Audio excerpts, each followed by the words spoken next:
Flux Destiny, Fortuna's Rings. Written by Chris Mugias. Performed, directed, and engineered by Todd Haberkorn. Chapter 1. The old, shabby bus rambled noisily down the deserted highway. Plastered on its side was a sign that screamed, "Get here to there with Smitty's cheapest fares."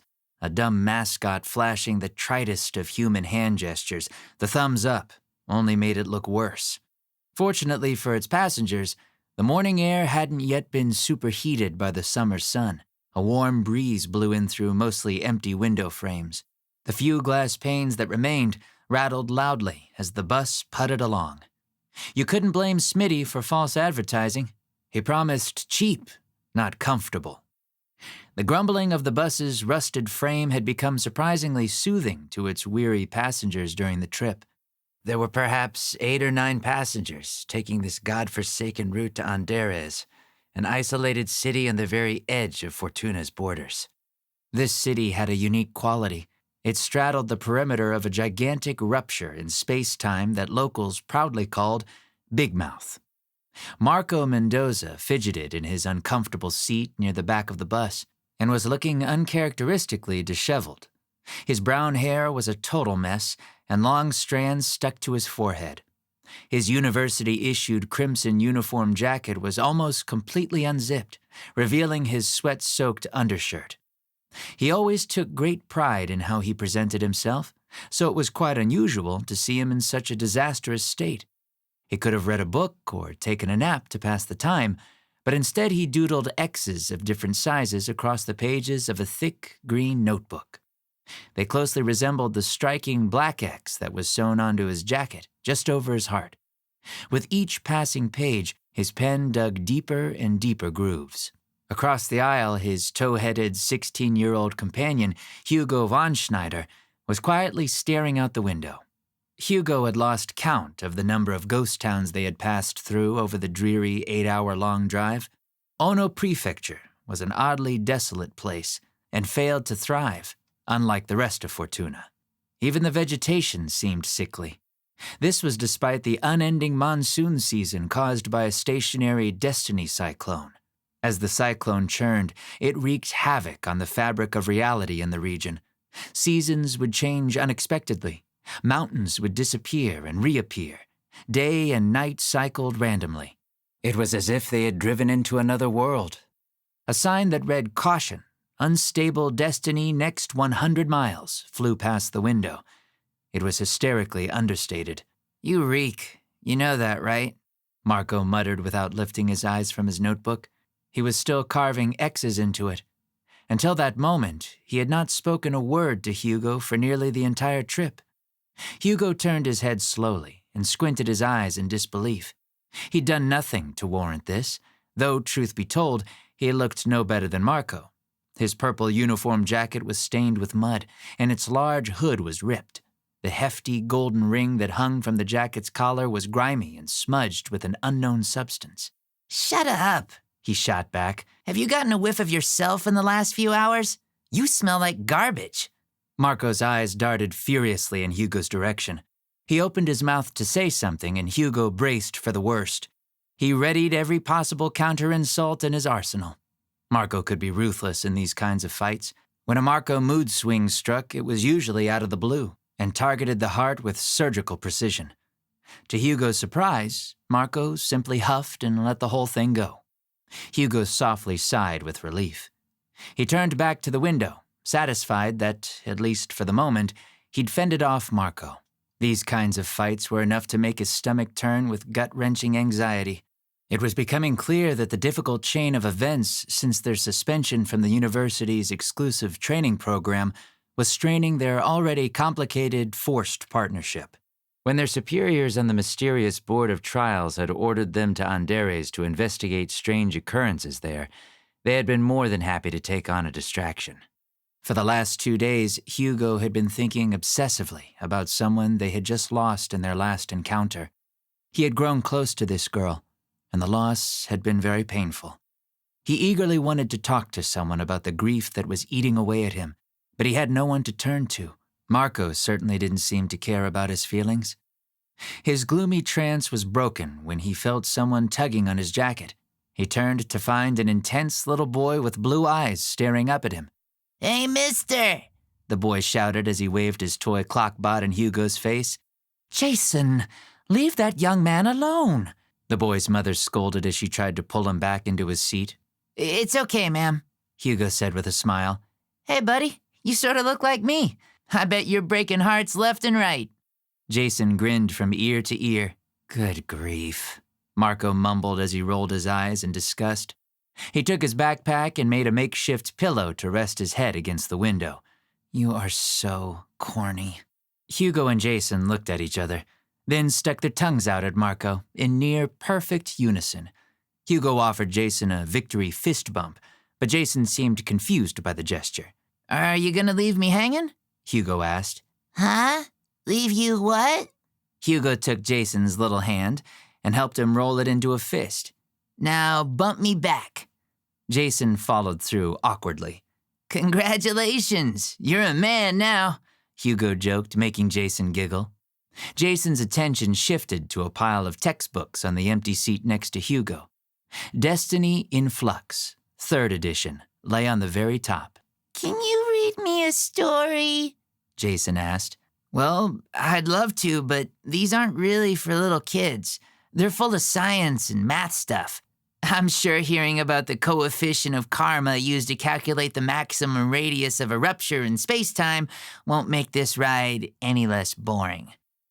"What's a rupture?" Hugo asked as he lifted the little guy and his toy clockbot onto his lap. "Well, that's a big question. I don't know if you'd be ready for it." "I'm ready. I can tie my own shoes and do fist bumps and everything." "Oh, excuse me, big guy," Hugo chuckled. Jason's mom watched with delight from between the seats. "All right, but I'm only going to do this once, so you'd better pay attention, okay?" Jason nodded in agreement. "Can I see your toy clockbot? I need his help to explain." I'm sorry if he's bothering you, Jason's mom interjected. I'm taking him to see his grandparents. He loves big machines, so he's very excited about this trip to Anderes to see the inside of Big Mouth. Really, ma'am, it's okay.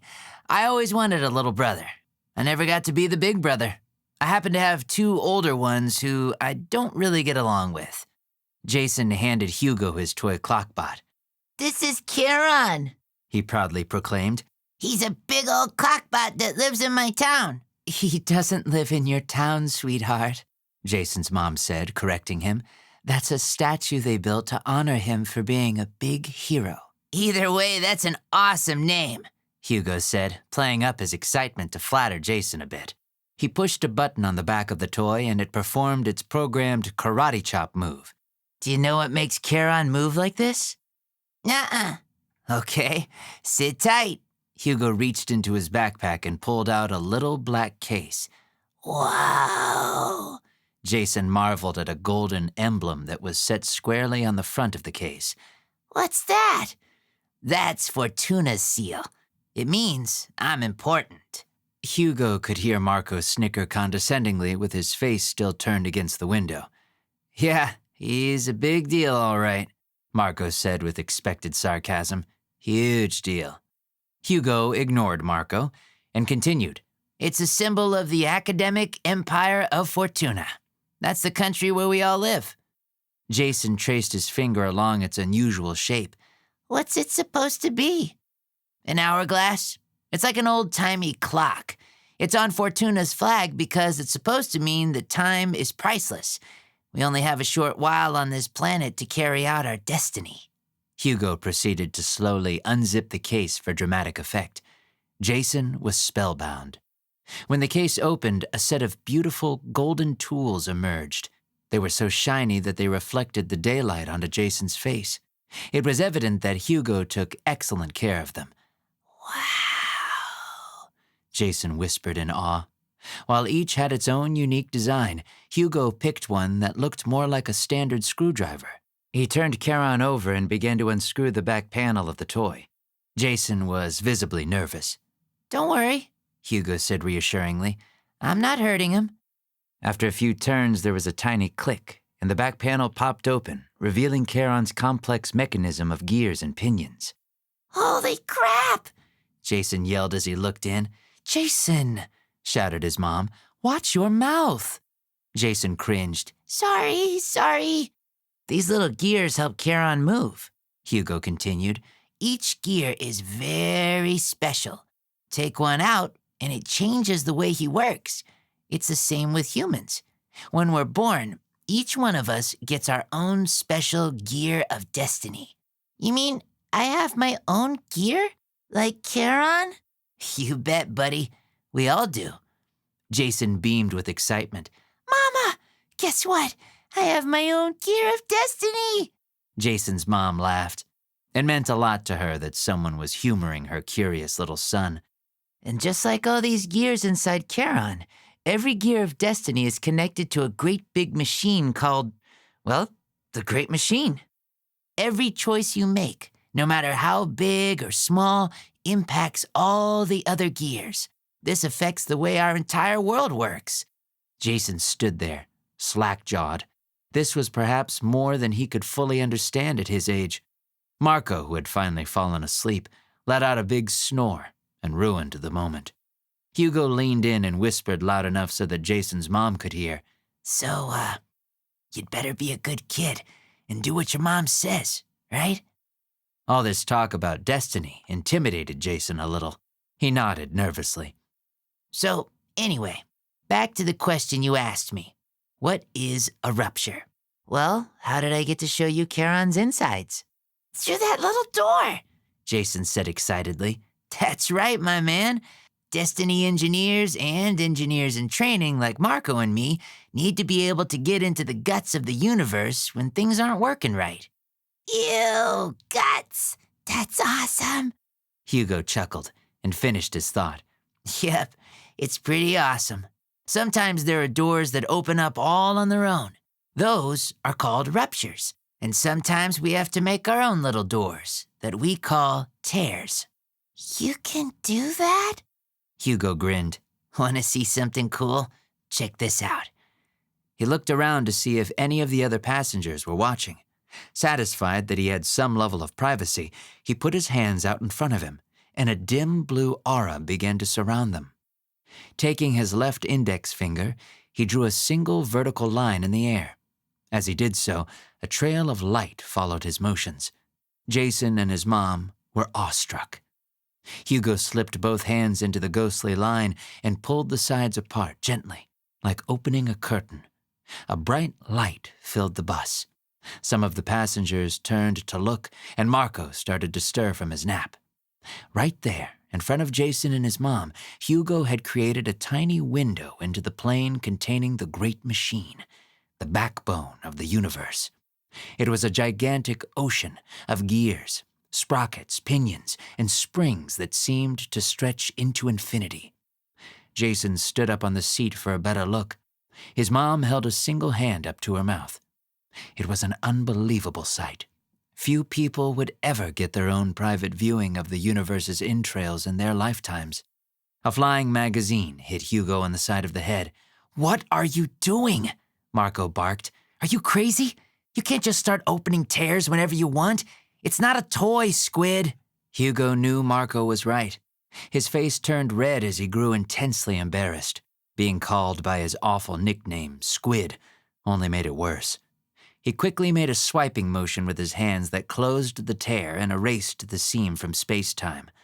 Jason was intimidated, but he was ready to stand up and defend his new friend Hugo. Marco, who was almost half a foot taller than Hugo, turned and looked sternly at him.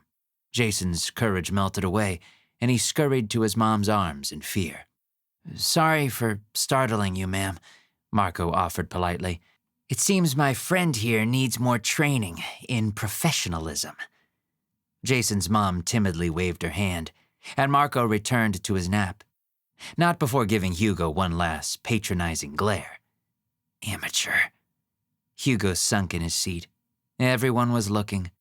He was contemplating finding a hole to hide in when he felt a hand on his shoulder. Jason's mom leaned forward and whispered, That was amazing. Thank you. A little hand extended between the two seats. It was Jason, giving him a secret fist bump. Hugo relaxed a little. Maybe it hadn't been all for naught. The bus arrived shortly after 7 a.m. The rising sun reflected brightly on the surface of the city's colossal metal-plated walls. Hugo made a mad dash for the exit and got off first. He was hoping to avoid any further confrontation with Marco. The sunlight stung as it landed harshly on his face, forcing him to hold his hand up to his forehead for some relief. From his vantage point, Anderes looked like a prison. The walls were built so high that it was impossible to even make out the city's skyline. Towers with curiously shaped turrets were placed at precise intervals as far as the walls extended. From these towers, the intimidating barrels of heavy energy weapons jutted out. It was not what he expected from the capital of a Fortunan prefecture. Marco finally plodded out of the bus. He had been stuck behind an old lady who was shuffling slowly ahead of him. Her rose-scented perfume was so strong it made him nauseated. She kept dropping her bags, and he patiently helped her pick them up each time. Thank you, dear, the old woman said as she fumbled with her purse. Here, I think I've got some candy. Ma'am, you really don't have to, Marco said, trying to wave off the stale candy in the politest way possible. He was certainly touched by her sweetness. She reminded him of his grandmother, who had unfortunately passed away last year, just a few days before his 18th birthday. Even as a young man, his grandmother still treated him like the little boy who she had deeply adored. The old lady tried to give him a few dry mints, but they slipped out of her trembling hands and fell onto the dusty pavement. Oh, this blasted arthritis, she cursed. Marco thought he was off the hook, but his eyes slowly widened as she bent down to pick up the fallen mints. She blew the dust off them and gently put them into his hand. Now don't you eat them all at once, she said, patting his cheek. I don't want you to rot your teeth, you handsome thing. Marco grinned awkwardly as she said goodbye. As he turned to get his things, he felt a powerful smack on his rear. Hoo-wee! She cackled naughtily. Now that's a nice butt. If I was only 60 years younger.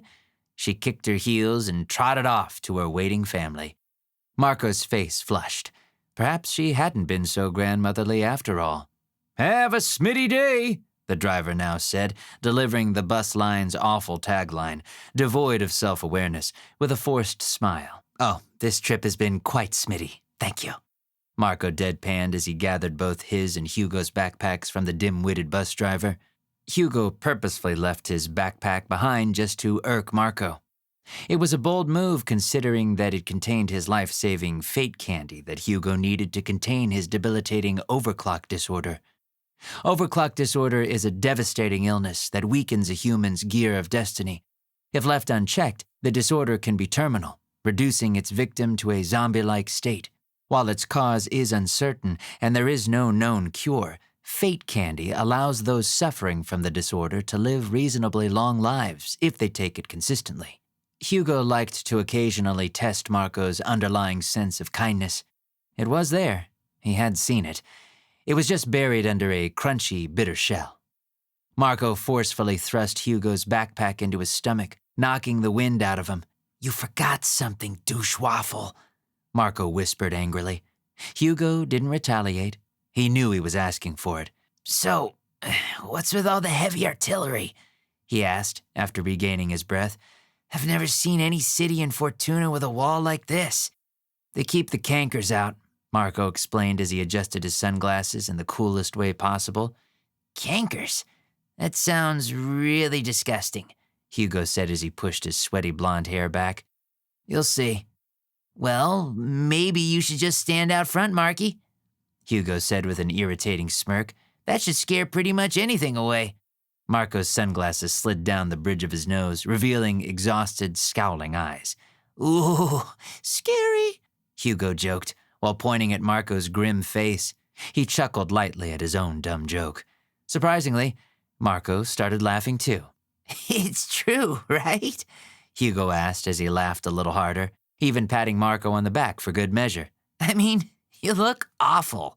In one swift move, Marco shoved the dusty, stale mince into Hugo's open mouth, causing him to cough and gag. "That's what you get for being you," Marco uttered cruelly. He pushed Hugo aside and walked ahead. "Ah, you jerk!" Hugo shouted back as he wiped his sullied tongue on his purple jacket. He unintentionally licked some of the mud that was caked on his shoulder. "Ah, gross!" A thud shook the ground next to them, startling nearby passengers. It was Lucky Star, Marco's designated clockbot associate. At 8.5 feet tall and weighing a quarter of the average car, he was a force to be reckoned with. His gigantic metal chest, sturdy shoulder guards, and powerful forearms made him look more like a machine of war than an engineer's robotic assistant. Large steel and glass tubes extended from ports on the sides of his angular head. These antennae looked like long rabbit ears and softened his otherwise intimidating appearance. Unfortunately, Lucky, as Marco had affectionately nicknamed him, was too big to fit into the bus, so he had to ride on the roof with the luggage. It was a miracle that the vehicle hadn't collapsed under his colossal weight. Each Destiny engineer is assigned a clockbot to assist them in repairing faulty gears of Destiny and repairing tears in the fabric of the universe. As a C-type clockbot, Lucky was specifically designed for these tasks. He was also capable of stopping the regional flow of Destiny and handling genuine gears of Destiny, which can sometimes be too hot for human hands to hold safely. Several passengers started snapping photos, including Jason's mom. Okay, Marco said, waving the spectators off. "Show's over." "Next time, I'll sit on the roof, Lucky," Hugo said as Lucky's antennae performed automatic adjustments. "I'd rather have bug guts splat on my face than sit next to Marco for another bus ride." A loud siren blasted, and Hugo reached to cover his ears. The towering city gates, etched with strange markings, slowly began to open. When the doors reached their maximum extent, they set with a deep thunk that could be felt in the boy's guts. Even Lucky's armor vibrated for a few moments. Marco gestured for Hugo to enter. "Please, douche waffles before beauty." No, I insist," Hugo replied mockingly. "Contemptible jockstraps first." Marco frowned. He shoved Hugo forward, nearly tripping him. "Get your butt in there," he commanded harshly. As they passed through the gates, they saw a city that was frozen in time. The architecture was from a bygone era that was at least 50 years old. Every possible shade of brown, maroon, and yellow clung desperately to tired structures. In a few more years, the sun would finally bleach these awful colors away to a better place. The sea of strictly functional, rectangular buildings lacked any imagination. There seemed to be unintended genius in their design, however. Whoever designed these structures had created an oddly serene landscape of clean, crisp lines. Anderes was a quadrilateral paradise that could certainly appeal to some uptight bureaucrat who cherished pure order and function. "Wow," Hugo said sarcastically while shaking his head. Marco, too, was a little disappointed. He figured that a research city on the edge of a massive rupture like this would be teeming with excitement. "Wow is right," he sighed. Lucky didn't waste valuable energy commenting on such trivial human matters. "Well, it's about time," a familiar voice ahead of them called, interrupting their moment of disillusionment. It was Persephone Acadia. She was blonde with golden skin and brown eyes, and she was well aware of her beauty and intellect. Her name, though appropriately pretentious, was rather fun to say. Hugo instantly lit up. "Persephone!" he shouted as he ran up to give her a big hug. "Oh, wow, you smell," she said, pushing him back. Hugo blinked his eyes in astonishment. "Woof," she bellowed. She fanned her face of Hugo's stench. "Boy, I mean, you really reek." "Sorry we're late," Marco said as he pushed Hugo again, this time a little harder. "We had some issues." "Issues? Like with turning on the shower? You guys are a mess." Both Marco and Hugo looked at the ground. They didn't want to talk about it. "What are you doing all the way out here?" Hugo asked, quickly changing the subject. "I took an internship assignment out here," she explained. "Can you believe that no one else signed up?" Marco and Hugo looked at each other knowingly. If it were up to them, they'd have made the bus take a U-turn at the gates. "Well, in any case, you can't meet John smelling like B.O., she said bluntly.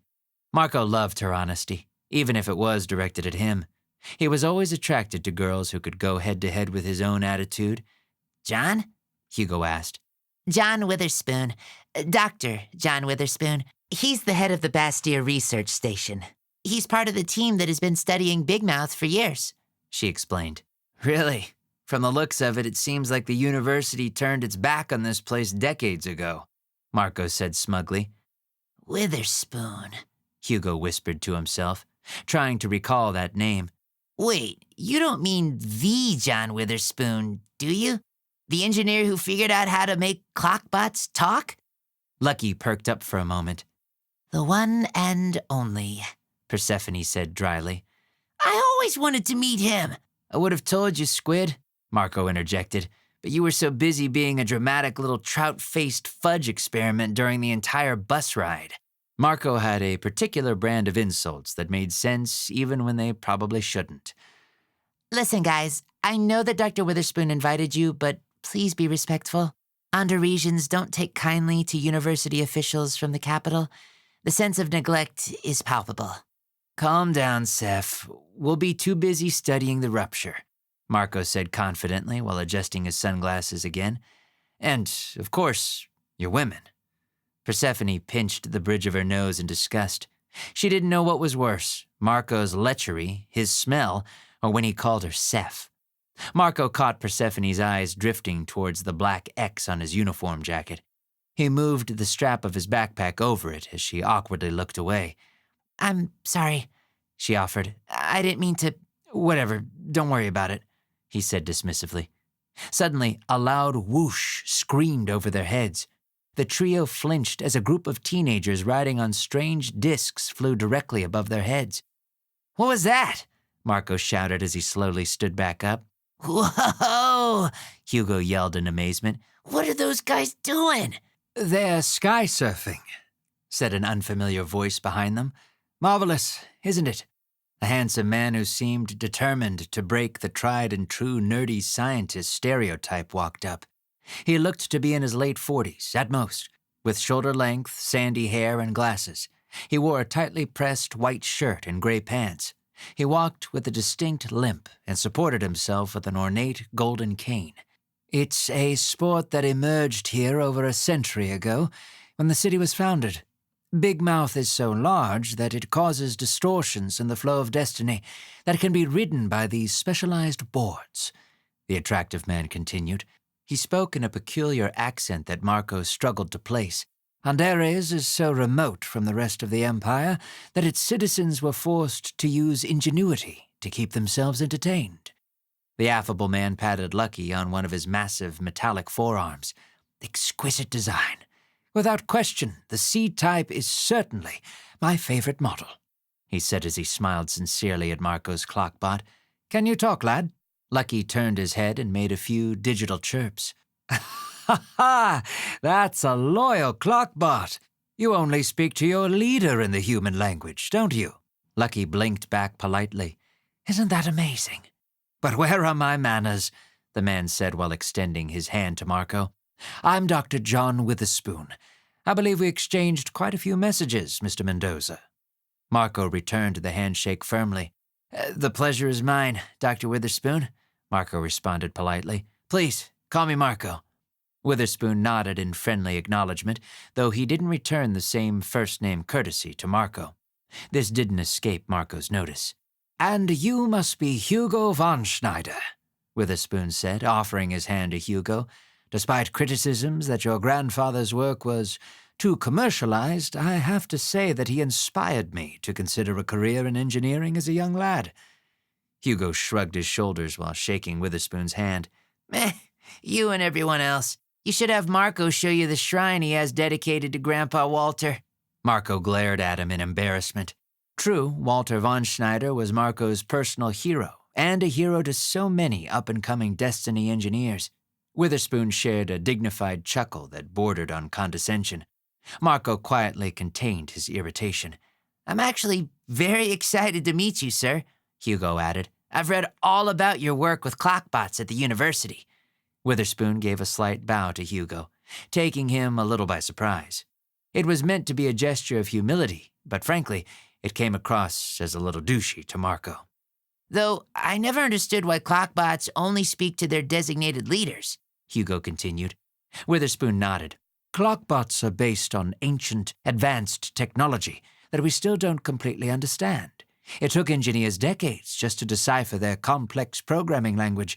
That's why it was so difficult for me to even get them to speak.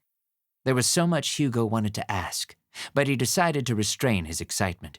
He would show some class, as Marco would often demand he do in front of people he was trying to impress.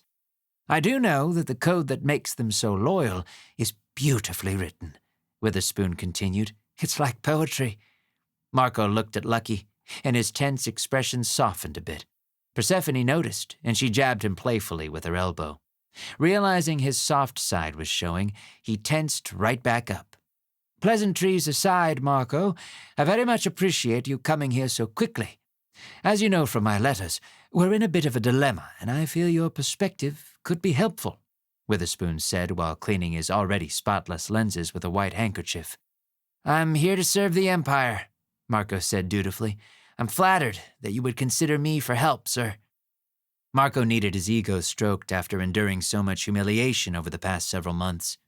While he tried to show some semblance of humility, his pride was showing. Hugo couldn't help but roll his eyes alongside Persephone. Witherspoon smiled in friendly acknowledgement. Well, I'm sure you lads are exhausted, he said. Let's get you set up in proper quarters so you can freshen up before we speak further, he continued, courteously addressing the topic of Marco and Hugo's obvious body odor. They cringed with embarrassment. Wow, they really did smell. As they began to make their way toward the city, several more teens flew overhead on their skyboards, perilously close to Lucky's charged robotic ears. Just ahead, a large Piscine-like being was coaching them and adjusting their specialized boards.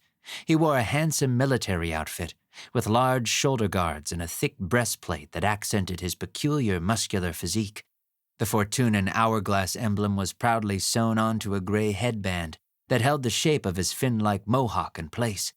Hey, Hugo whispered to Marco. check that guy out. Yeah, Marco replied, unimpressed. What about him? Is that a giant Mustang in a uniform?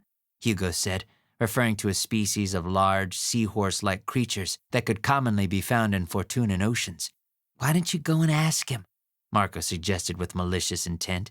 Better yet, while you're at it, why don't you ask him if eating sushi makes him a cannibal? Stop it, Marco, Persephone scolded. Hugo, unless you want to be the victim of an epic beatdown in front of all these people, I would do no such thing. Oh, believe me, Hugo said, glaring at Marco. I rarely listen to his suggestions. He's a Hanto. They evolved from ancient Mustangs thousands of years ago, just as we humans evolved from early primates. You're such a know-it-all, Marco huffed. Persephone stopped and put her hands on her hips. So, is this how we're going to start out our week together? While Marco and Persephone were distracted with their argument, they didn't notice that Hugo had slipped away. Hey, buddy, Hugo began forwardly as he approached the rather intense-looking creature. Next to him was a customized rack that held several loose skyboards. Go away, kid, the Hantos said, refusing to directly look at Hugo. He continued to monitor the movements of the sky-surfing teens above. Look, I'm really sorry to bother you, Hugo said, but it's kind of important. Make it quick. I'm busy. Hugo scratched the back of his head and pointed towards Marco. Well, that guy over there is telling people that your kind would make better fish tacos than skyboard coaches. The Hanto turned towards Marco. Oh, yeah? He asked with obvious annoyance in his voice. Yes, Hugo said, lowering his head. I mean, who doesn't love a good fish taco? It should be a compliment, right? But we both know that Chucklehead doesn't mean it that way. He's obviously questioning the intellectual fortitude of your entire aquatic race. That's pretty lame if you ask me. The Hanto's expression grew surprisingly more severe when he realized that Marco was speaking to Persephone. He stormed off in their direction. Though he had no legs, his thick, curled tail allowed him to slither rapidly, like a snake. Hugo gave a smug grin and a little wave. He waited for the Hanto to be far enough away before he quietly nabbed one of the skyboards in the rack. He placed the board on the ground, and it levitated almost instantly. Hey, He said to himself as he carefully stepped on it. maybe this isn't as hard as it looks. Meanwhile, Marco was taken by surprise with a powerful shove that nearly knocked him over. Got something you want to say to my face, pal? The Honto growled. The fins that made up his mohawk bristled. Alistair! Persephone shouted. What are you doing? Marco composed himself and straightened his jacket. Well, pal, actually... Guys! Persephone interrupted by stepping between them. Alistair stood down and crossed his arms. Let's start over, she suggested, as if speaking to kindergartners. Marco, this is Alistair, captain of the guard. Anderes truly has him to thank for keeping the city safe from the cankers. Alistair smirked at Marco after Persephone's generous introduction. He's also my boyfriend, she added with a suspicious delay. Boyfriend? Marco asked with some irritation. You left that detail out when you told me that he evolved from a giant seahorse. Marco! She yelled in fury. Alistair pushed Persephone aside. So, what do we have here? He asked as he thrust a finger onto the black X on Marco's jacket. A broken destiny? That explains all of this, he said while insultingly gesturing at Marco's ragged appearance. How did they even allow a reject like you onto the bus? Marco clenched his fists. However, before things could become physical, Persephone inserted herself back between them. Yes, Marco may have been suspended from the university, she said calmly as she turned to Alistair. But you don't understand the circumstances. He's a certified genius. He's here on important business for the university. Marco smiled a bit. He was genuinely thankful for what she said.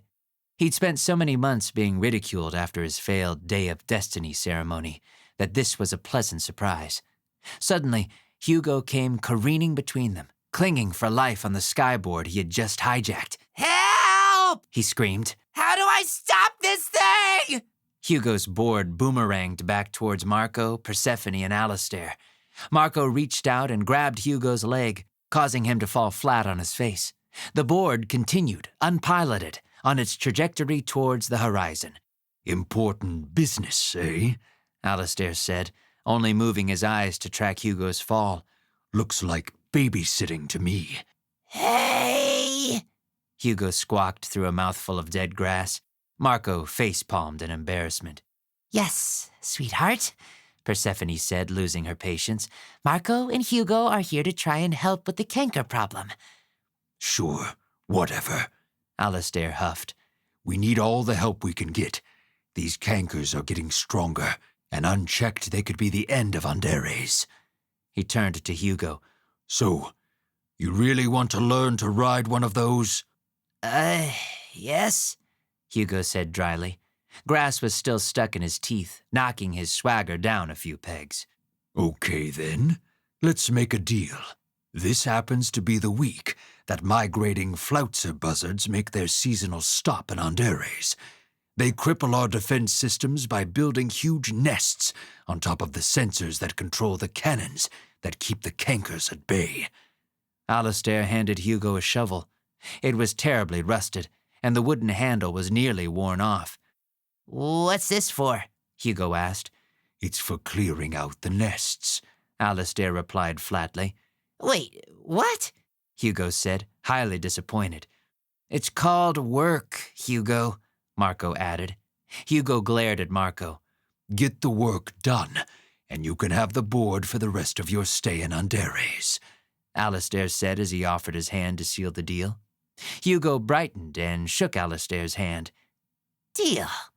Persephone didn't like this arrangement. She pulled Hugo aside. Hugo, you need to be working alongside Marco on this assignment. This is kind of a big deal. Yeah, I know, Hugo shot back. He hugged his board tightly and started walking towards the city. After a few steps, he turned and said sheepishly, Where exactly are our quarters? Douchewaffle, Persephone sighed. Follow me.